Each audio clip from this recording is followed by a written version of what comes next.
We think about quality in healthcare. A lot of times we picture that the process step has to have a success to it.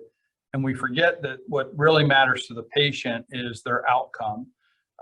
Did they get the answer that they needed? Was the answer something that they could act on to improve their health?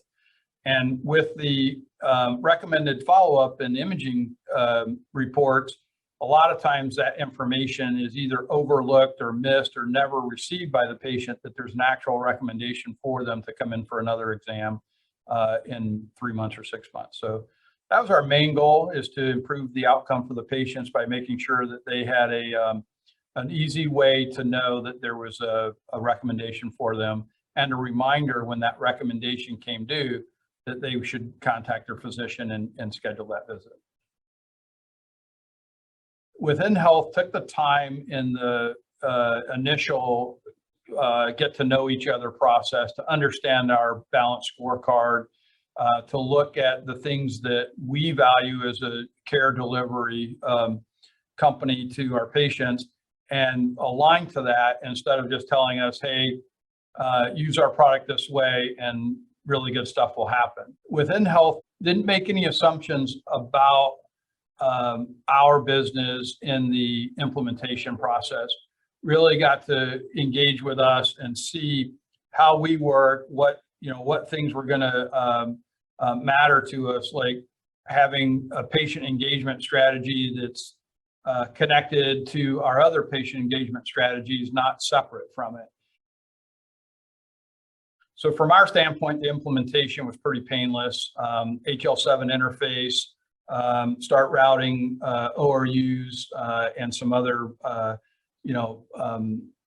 messaging that helps keep the synchronization between what's going on within Health, so that the engagement routines can stay updated, the metrics can get completed.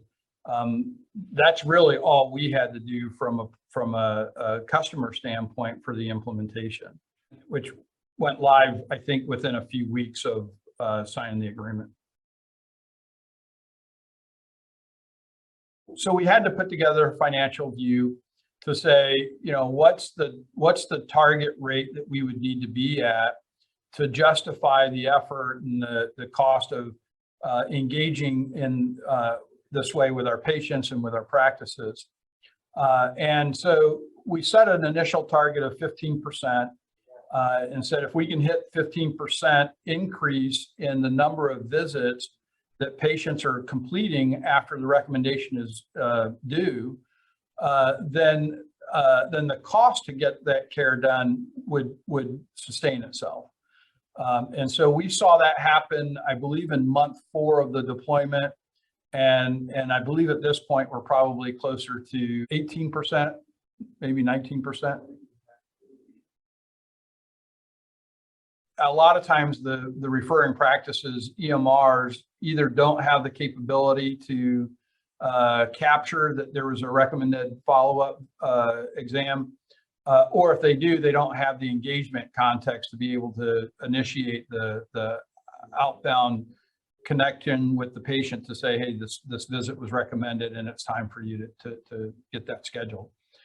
So the feedback we've gotten from the practices that we've talked to is they love it, they support, they're glad that we're bringing, as an imaging company, we're bringing something to the care for their patients that they're not able to do in their own systems right now.